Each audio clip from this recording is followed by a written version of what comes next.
નમસ્કાર મિત્રો, મારી યુટ્યુબ ચેનલ સંજય પટેલમાં આપનું હાર્દિક સ્વાગત છે। મિત્રો, આજે આપણે ધોરણ 2 વિષય છે ગુજરાતી, તેનો પાઠ 3 જે કુલ 2 ભાગની અંદર આપણે આ વિડીયો રેકોર્ડ કરવાના છીએ। પહેલા ભાગમાં કવિતાવાળું છે અને બીજા ભાગની અંદર પાઠની સમજૂતી મેળવવાના છીએ। તેમાંનો ભાગ 1 અત્યારે આપણે જોઈ રહ્યા છીએ। પાઠનું નામ છે દફતરની દુનિયા। એટલે કે તમે જે દફતર લઈને સ્કૂલમાં આવો છો તેમાં શું શું વસ્તુ લઈને આવો છો, આમાં અલગ અલગ બાળકો હોય એ અલગ અલગ બધી વસ્તુઓ લઈને આવતા હોય, કેવી જાતની વસ્તુઓ લઈને આવતા હોય તે આપણે આ પાઠની અંદર સમજવાનું છે। તો અહીંયા પાઠ સમજૂતી અને પ્રશ્નોના જવાબ તમામની આપણે ચર્ચા કરવાના છીએ। પરંતુ તે પહેલાં જે મિત્રો અમારી ચેનલમાં નવા છે, જેમણે હજુ સુધી અમારી ચેનલને સબસ્ક્રાઈબ નથી કરી, તે અમારી ચેનલને જરૂર સબસ્ક્રાઈબ કરે, વિડીયો લાઇક કરે, શેર કરે અને બેલ નોટિફિકેશન આઇકોન ઓન કરે, જેથી નવા વિડીયોની નોટિફિકેશન તમારા મોબાઈલની સ્ક્રીન પર મળી શકે। ત્રીજો પાઠ દફતરની દુનિયા। તો અહીંયા જુઓ, સરસ મજાનું એક બાળક છે, આ દફતર લઈને જાય છે। તો આ દફતરમાં શું શું હોય? તો આ પેન્સિલ હોય, કલર હોય, પછી આ પીંછી, પછી આ પોટલી જેવું રાખે, અલગ અલગ ચોપડા હોય, ઘણા પીંછા રાખે, લંચ બોક્સ છે, બુક છે, પથ્થર રાખે ઘણા, આવી બધી વસ્તુઓ બધા રાખતા હોય છે, જાત જાતનું જોવા મળે। તો મેં પીઠે જે લટકાવ્યું છે, ના પૂછો એમાં શું શું છે। તે મેં આ પીઠ ઉપર જે લટકાવ્યું છે ને એમાં પૂછશો નહીં એમાં શું શું છે, કારણ કે એમાં મારી દુનિયા છે। તો એમાં દુનિયા મારી ભરી છે, મારું દફતર એ મજાનું છે। મારું દફતર કેવું છે? મજાનું છે। એની અંદર ભણવાની વસ્તુઓ પણ હોય, રમવાની વસ્તુ પણ મૂકી હોય, અને એને સૌથી વધુ જે ગમતી હોય એ એના દફતરની અંદર એમાં ખાસ પાછું કંપાસમાં મૂકેલી હોય। તો એમાં પંખીઓના પીંછા છે, જાત જાતના બિલ્લા છે, એમાં કેરીઓની ગોટલી છે ને લકોટીઓની પોટલી છે। આ પોટલી છે એમાં લકોટી ભરેલી છે। મારું દફતર એ મજાનું છે। તો એના દફતરમાં શું શું છે? પીંછા છે, બિલ્લા છે, ગોટલી છે, લકોટીની પોટલી છે, આ બધું એણે ભરેલું છે। એમાં નાસ્તાનો એક ડબ્બો છે, આ છે એક નાસ્તાનો આ ડબ્બો છે, જેમાં શીરો ને પરખડિયા છે, એમાં ચોપડીઓને નોટો છે, આમાં ચોપડી અને નોટો છે। નાસ્તાના ડબ્બાની અંદર શીરો ને એવું બધું ભરેલું છે, પણ એ જગ્યા બહુ રોકે છે। આ જે આ ચોપડા છે એ બહુ જગ્યા રોકે છે। અત્યારના 3જા ધોરણના છોકરાનું જોઈએ દફતર તો બહુ વજનવાળું હોય, એમાં અલગ અલગ પ્રકારની ચોપડીઓ હોય, નોટબુકો હોય, હોમવર્કની બુક હોય, સ્વાધ્યાય પોથી હોય, ઘણું બધું આની અંદર દફતરની અંદર ભરેલું હોય છે કે એનું વજન છે એ ખભા ઉપર ઉપાડે તો પણ વધારે વજન લાગે, એના ઉંમર કરતાં એના દફતરનું વજન વધારે હોય। તો મારું દફતર એ મજાનું છે। તો મિત્રો, આ દરેક વિડીયોનું PDF સ્વરૂપે સોલ્યુશન મેળવવા માટે તમારા મોબાઈલના પ્લે સ્ટોરમાંથી વિશ્વગુરુ એપ્લિકેશન સર્ચ કરી ઇન્સ્ટોલ કરી શકો છો। તદ્દન ફ્રી એપ્લિકેશન છે, કોઈ પણ પ્રકારનો ચાર્જ તમારે એપ્લિકેશન વાપરવાનો આપવાનો નથી। શરૂઆતની સ્ક્રીન તમને આવી જોવા મળશે, તેમાં બધા ધોરણ પર ક્લિક કરી ધોરણ 2 પસંદ કરી વિષય ગુજરાતી પર ક્લિક કરતાં વિડીયોના ઓપ્શન પરથી તમે વિડીયો જોઈ શકશો અને PDFના ઓપ્શન પરથી તમે PDF સ્વરૂપે સોલ્યુશન મેળવી શકશો। ખૂબ જ સારી એપ છે, એકવાર જરૂર ડાઉનલોડ કરીને જોજો। આગળ વધીએ। વાતચીત એટલે પ્રશ્નોના જવાબ છે। તમારા દફતરમાં કેટલા ખાના છે? તમારા દફતરનું કીધું છે, ઓકે। અહીંયા છોકરાના દફતરનું નથી કીધું। તમારા દફતરમાં જવાનું, ખાના ગણવાના, જેટલા ખાના હોય એટલા અહીંયા તમારે લખવાના છે। મારા દફતરની અંદર ઉદાહરણ તરીકે મેં 7 ખાના લખેલા છે। બીજો પ્રશ્ન, તમે ગમતી વસ્તુ ક્યાં સાચવી રાખો છો? કેમ? હું નાનો હતો ને ત્યારે હું દફતરની અંદર કંપાસની અંદર વસ્તુ મૂકતો, મને જે બહુ વસ્તુ ગમતી હોય ને એ બધી। તો તમે ક્યાં રાખો છો અને શા માટે? તો મને ગમતી વસ્તુ હું મારા દફતરમાં સાચવી રાખું છું, જેથી જ્યારે જરૂર હોય ત્યારે તે વસ્તુ ઝડપથી મળી જાય। ત્રીજો પ્રશ્ન, તમને દફતરમાં શું રાખવું ગમે? તમને જે રાખવું ગમતું હોય એ રાખવાનું। અમુક છોકરા શું કરે, નાના નાના ગોળ સરસ મજાના પથ્થર હોય, પથ્થર પણ રાખે। કેમ? એને ગમે છે। બાળકનું તો અલગ જ દુનિયા હોય એની તો, અને એના દફતરની દુનિયા પણ અલગ હોય। એને જે ગમતું હોય એને રાખવા માટેની એક જ જગ્યા, ક્યાં? દફતરમાં સ્કૂલમાં જાય, રિસેસ કે કંઈ વચ્ચે ફ્રી પડ્યા હોય તો પણ એ રમવાનું શરૂ કરી દે. ઘરે દફતરની અંદરથી કાઢી અને રમવા માંડે. એટલે દફતર છે એના માટે આખી દુનિયા જ છે. મને દફતરમાં પુસ્તકો, નોટબુક, પેન્સિલ, રબર, સંચો, કંપાસ બોક્સ, નાસ્તાનો ડબ્બો વગેરે રાખવા ગમે છે. આ સિવાય પણ તમને જે રાખવાનું ગમતું હોય તમે લખી શકો છો. એવું જરૂરી નથી કે એની અંદર ભણવાની જ બધી વસ્તુ રાખી શકાય. દરેક વસ્તુમાંથી આપણને શીખવા મળે છે. ઓકે, જે વસ્તુ તમે રાખતા હોય એ તમારે અહીંયા લખવાનું છે. તમારું દફતર કયા રંગનું છે? મોટેભાગે બધાના દફતર બ્લેક એટલે કે કાળો અને બ્લુ એટલે કે વાદળી આ બે રંગના હોય છે. એ સિવાય તમારે લાલ કલરના પણ હોય છે, રેડ આપણે કહીએ તે. એ સિવાય તમારો જે કલર હોય એ તમારે લખવાનો છે. અલગ અલગ જાતના કલર હશે, પરંતુ તમારે શું કરવાનું છે, મેજોરિટી સૌથી વધારે જે કલર દેખાતો હોય એ અહીં લખવાનો છે. મેં અહીં કાળા રંગ લખેલો છે. 5મો પ્રશ્ન, તમે કેવા કેવા દફતર જોયા છે? તો મેં કાપડના બનેલા, ચામડાના બનેલા, પ્લાસ્ટિકના બનેલા દફતર જોયા છે. અત્યારે તો તમારે સરસ મજાના ખભે લટકાવા એવા મસ્ત દફતર નીકળ્યા છે, ચેનવાળા. એમાં પાછો ડબ્બો મુકાય એવા, પાણીની બોટલ મુકાય એવા, એની અંદર પેન્સિલ, કલર કે ગમે નાનું વસ્તુ હોય એ મુકાય એવા, લખાના.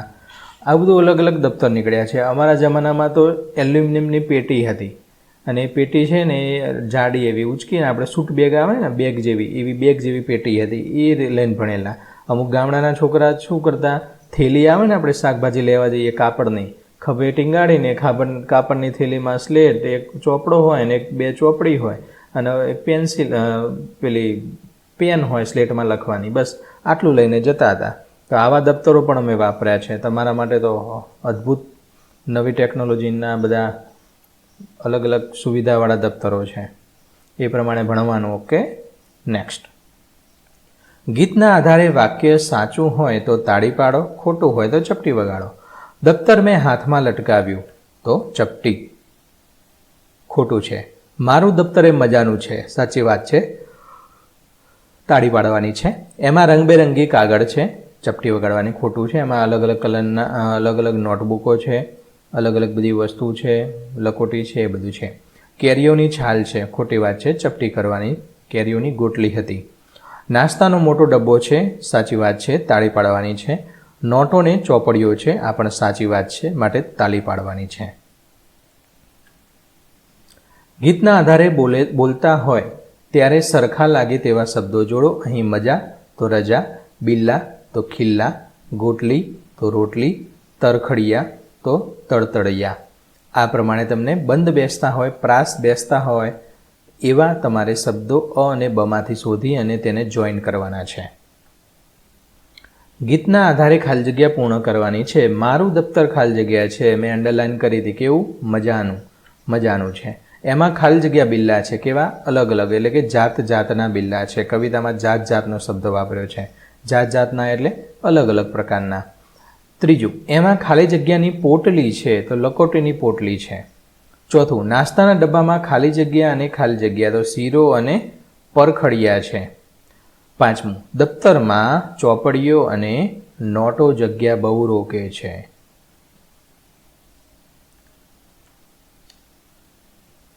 સમૂહમાં ગાઓ. મેં પીઠે જે લટકાવ્યું છે એ મજાનું મારું દફતર છે, એ મારી દુનિયા છે. આવું સરસ મજાનું ગીત છે, એ તમારે ગાવાનું છે. પાંચમું, રંગીન શબ્દના અર્થ બાજુમાં આપેલા શબ્દોમાંથી ધારો. સાચા લાગતા અર્થ નીચે લીટી કરો. તો મેં પીઠે લટકાવ્યું છે. પીઠ એટલે ખભે, એટલે કે પાછળ. ખભા ઉપર જે પાછળની સાઈડ હોય એની ત્યાં પીઠ ઉપર લટકાવેલું છે, પાછળ લટકાવેલું છે. બીજું, લકોટીઓની પોટલી રાખું છું. પોટલી એટલે નાની એવી ગાસડી.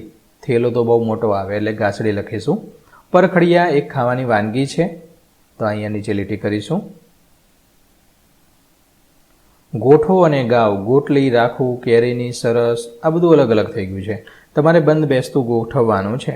તો અહીંયા પહેલું આવશે કેરીની સરસ ગોટલી રાખવું. આ રીતે કેરીની સરસ ગોટલી રાખવું. તેમાં એમાં છે અને નોટો ચોપડીઓ એવું નહીં.